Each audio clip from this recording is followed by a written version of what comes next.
Bem, continuando aqui nossa revisão, durante o processo de aquecimento foram fornecidos 50 joules de energia em forma de calor ao gás, com a pressão constante de 0,5 10 a quinta Pascal, cuja metade foi usada para variar a sua energia interna, né? Então, o que que ele me dá aqui de informação? Ele fala que a energia interna foi fornecida, né? Ou seja, a energia fornecida é o quê? É trabalho, né? Na forma de calor. Aqui ele falou para a gente da pressão, e aí ele fala que essa energia, ela foi apenas a metade usada para variar, no caso, a energia interna desse gás, né? Então, nessas condições, determine qual que é a variação do volume do gás.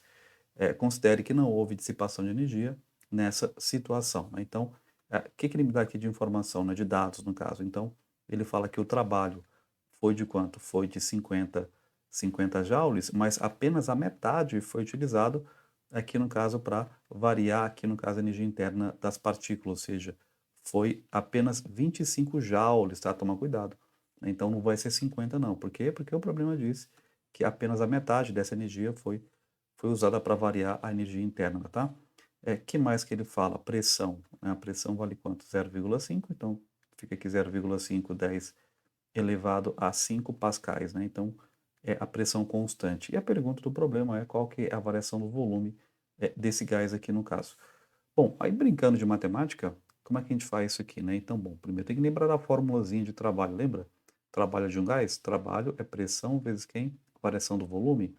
Né? Se lembrou da fórmula, você resolve esse problema com certa facilidade, né? O problema é lembrar aqui qual fórmula você vai usar aqui, tá? Então, lembrou dela, fica facinho o problema.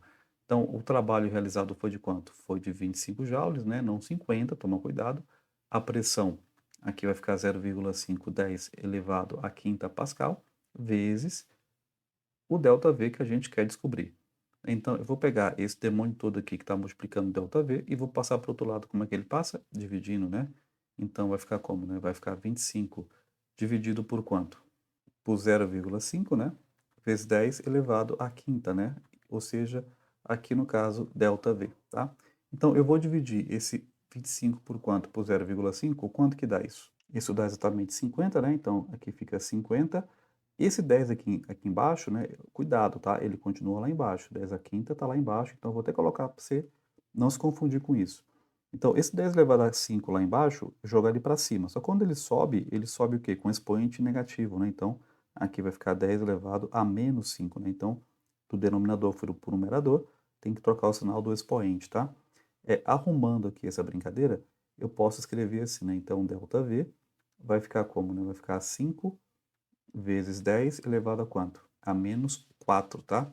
O que, né? Aqui no caso, metro cúbico, tá? A resposta é essa aqui, tá? 510 elevado a menos 4. Só que na alternativa aqui da questão, o cara esqueceu de colocar aqui o menos 4, tá? Aqui no expoente, tá? Então, esse 510 aqui, esse 4 aqui é negativo. Então, aqui é menos 4, o que daria aqui, no caso, a alternativa D, mas o problema tem uma falha. Aqui tem que ser menos 4 aqui para a continha aqui tá correta, tá? Então, a gente fica com essa alternativa como certa. Bacana? É isso.